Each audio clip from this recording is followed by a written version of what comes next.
hello to another episode of smec Explains. My name is Vanessa. I'm Senior Client Success Manager at smec and one of the PMax experts here. So yeah, today we're going to talk about learnings from 1 year of PMax. Yeah, it's of course a little bit longer than just 1 year. I would say 1.5 years where we are extensively using it as well. Yeah, we're going to share all of the learnings we had in the past months.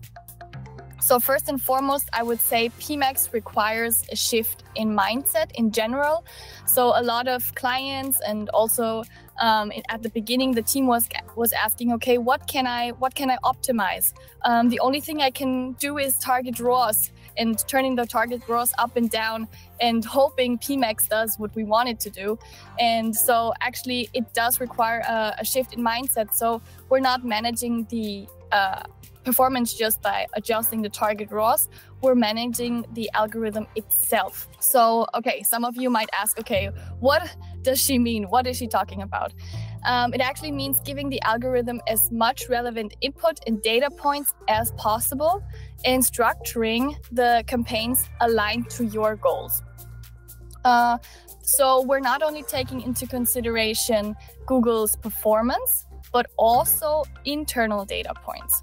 But before I talk more about these data points, I would like to share another important learning, which is directly connected to it. So in general, very important, avoid simple campaign structures.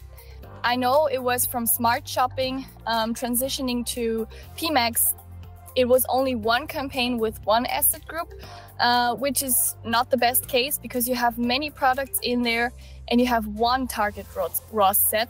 And some of the products might be overperforming, some of the products might be underperforming, but still it is the same target ROAS. So within this campaign, probably the well-performing products might be pushed more or are pushed more than the products that are not performing that well. So yeah, in general, avoid simple campaign structures and instead use campaigns as a vehicle to inform the algorithm. So coming back to the data points I was talking about earlier, and a very important learning was to integrate relevant business data. So the goal is to integrate data which is really relevant to your business. So in the best case, do not only use Google Ads or historical data for clustering your products. Instead, try and use your internal data you have. Examples would be return rates, margins, stock levels, for example, price ranges, just to name a few. And this was one of the biggest learnings we also had. And you will probably say, oh yeah, sure, sounds logic, but how do I even manage all these data points of all my products? So yeah, of course, this is easier said than done. There are certain challenges identifying and connecting this data. So it is very important to identify this data and feed this data to the algorithm in a way it understands. Additionally, another challenge is volatile parameters like seasonality, demand, and so on. This should also be factored in. And thirdly, as mentioned before, do not only take the historical KPIs into consideration, but also try to predict the future.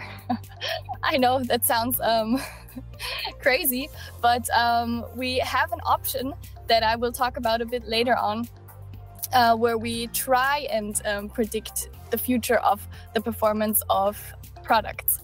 And lastly, you can see already from all these points I'm talking about that this would be a high manual effort, but yeah, don't worry, we are here to support you. This is where our scoring approach comes in. So here we can see that we use data to predict the potential of each product. So we see all these internal data points, but also historical data. And so our performance score predicts how each product will perform in the future based on, as I mentioned before, historical data of the products itself and its neighborhood products. So we want to make sure that even products with no or just little data get the attention they need. Additionally to that, we can factor in, as mentioned, strategic business data such as margins to increase the score of these items. So in this case, we have the example of sneakers, where we factor all of these information in, result in a score of 38. In this case, 38 is a pretty good score, and it would go into the campaign with low target ROAS and high budget because it's a well-performing product, and this is where we want the product to be in. So with our data-based prediction and scoring, we cluster our scored items. And after we're creating the campaigns on our side, we funnel the products into the right campaigns. So in case the sneakers would be out of season, for example, or new sneakers would come out or would be launched, and their performance would not be as good anymore, and it would have a lower score, it would automatically jump into campaign 2, for example, where we have the medium target ROAS and a specific medium budget, I would say. So products with a lower score, of course, will be funneled into the high ROAS and low budget campaign, and this would happen automatically every day. With the score, we make sure that every product is in the right campaign based on its true potential. So not because of the past performance, but also because of the neighboring products. So we actually implemented this approach with our clients in the past months, driving really great results. And feel free to contact us anytime for more information. And see you next time.